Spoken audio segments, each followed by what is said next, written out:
avant la guerre. Oui, enfin, en ce moment, il y a une montée quand même en puissance d'une barbarie insidieuse. Alors d'abord, on assiste, parce que justement, il y a une mise en scène, peut-être par une multiplication de l'image dans les médias, du bouc émissaire. On le voit dans les écoles, on voit la cruauté aux animaux, c'est des phénomènes de groupe souvent.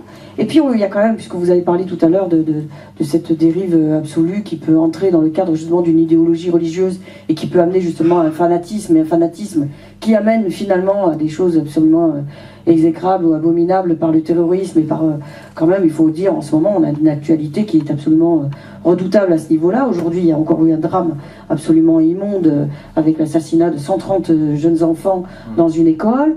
Il y a des gens qu'on égorge, on égorge moins, enfin, de manière peut-être moins indélicate certains animaux, excusez-moi de dire ça, et encore que moi je ne suis pas pour l'égorgement des animaux, parce que j'adore les animaux, mais je trouve absolument fou qu'on entre dans une période où il y a une sorte d'endoctrinement, une montée en puissance de la fascination, qui fait qu'on n'est pas à l'abri demain qu'il y ait, par une forme de terrorisme particulier, quand même une montée... Parce que bon, là, on parle entre nous en tant qu'individus, parce que moi je plaisante beaucoup, mais on est réfléchi, on a une éducation, on a déjà de l'empathie. Vous parliez du cœur tout à l'heure, on a déjà cette sensibilité-là. Mais celui qui part faire son djihad, celui qui est déjà embarqué dans quelque chose, en plus recruté sur Internet, donc ils ont encore les moyens, vous parlez de ces médias, mais ils ont l'aspect inverse aussi, ils peuvent être de très bons moyens de recruter des jeunes gens un peu en perdition dans cette civilisation qui est presque décadente, donc il faut se trouver un moment où je serai héroïque ailleurs. C'est... Oui. Si vous voulez, bon, c'est ce que je disais tout à l'heure, les bienfaits de la société individualiste, c'est que l'individu veut exister à titre indépendant et ne se soumet plus à la loi du groupe. Et ça, ce sont nos cultures, c'est-à-dire les cultures occidentales, mais qui se répandent, qui sont aussi de plus en plus prégnantes en Extrême-Orient. Il est vrai qu'aujourd'hui, il y a des actes de barbarie que je n'ignore pas, mais il faut dire tout ce que l'on sait, c'est-à-dire qu'il y a cette émotion collective, cette consternation quand il y a des décapitations. Je vous rappelle qu'en 1981, pour nous, la décapitation, pour d'autres raisons, attention, mais était encore quelque chose qui était dans certaines conditions acceptable. Nous n'étions pas particulièrement émus au Moyen-Âge, quand il y avait des spectacles sordides de supplices, de tortures immondes. Et donc aujourd'hui, il y a ces actes de terrorisme, mais en même temps, ce que je vois, moi, c'est qu'au niveau mondial, quand même, un consensus, peut-être pour la première fois de l'histoire de l'humanité, un consensus est en train de s'établir sur le fait que ce type d'acte est inacceptable. Et que la guerre est une perspective, oui, qui s'éloigne du fait de cette sensibilité qui s'exprime pour la valeur absolue de l'être humain. Et ça nous paraît stupéfiant, vous l'avez dit tout à l'heure, immonde. Et il faut dire tout ce que l'on sait, c'est-à-dire il y a ces actes-là, et en même temps il y a une réaction universelle très largement partagée, ce qui n'a pas été toujours le cas dans l'histoire de l'humanité. Je suis sceptique, mais je vais pratiquer comme David Hume mon époqué, voilà. C'est-à-dire je suspends mon jugement. Voilà, juste un point sur la guerre.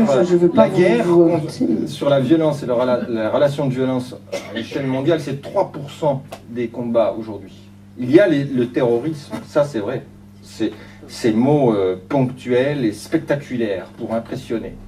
Mais les guerres à grande échelle, il n'y en a plus. Mais par contre, qu'est-ce qu'il y a comme conflit un peu partout, là, Harvey, et même ça se bat partout. Donc oui, on a peut-être changé les périmètres et les... Oui, il y a la guerre économique.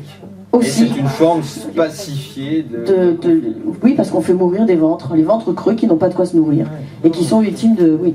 Enfin bon, on va pas partir là-dedans, parce que sinon on va partir sur des sujets absolument affreux. Mais bon, alors... Revenons sur un point, parce qu'on a parlé donc du rapport à la vérité, le rapport à l'éthique, puisqu'on parlait des valeurs.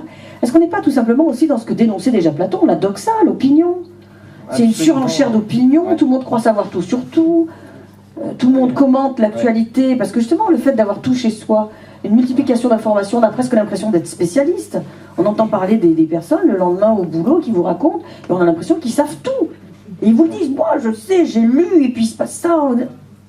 Et la source, et la vérification de l'information. C'est vrai, bon, ce sera le côté déplaisant de l'individualisme, c'est qu'il favorise aussi le narcissisme, et dans un mouvement séculaire déjà décrit par Tocqueville, il y a une égalisation des conditions par la culture démocratique et qui s'est accentuée, je crois, sous l'effet du développement des nouvelles technologies. Je crois que ce qui se produit aujourd'hui avec la révolution numérique, c'est une sorte de secousse sismique de mai 68. Mai 68 a été l'émancipation de la spontanéité, de l'individu, du sexe, des affects. Et nous avons vécu, depuis le début du XXIe siècle, une secousse sismique de ce mouvement. Et la spontanéité, le sexe, a eu un coup d'accélérateur par ces échanges interactifs où chacun va exhiber son intimité, raconter ses traumatismes, son histoire, et voilà, partager des photos et sa vie qui est médiocre et qu'il étale sur les sites. Je n'ignore pas ça, hein. C'est quelque chose d'ailleurs qui révèle le vide de l'individu contemporain, hein, qui n'a rien à dire et qui plus n'a rien à dire et plus s'exprime. Plus il n'a rien à dire, plus il s'exprime, plus il veut se montrer, plus il veut se donner l'impression d'être le héros du jour.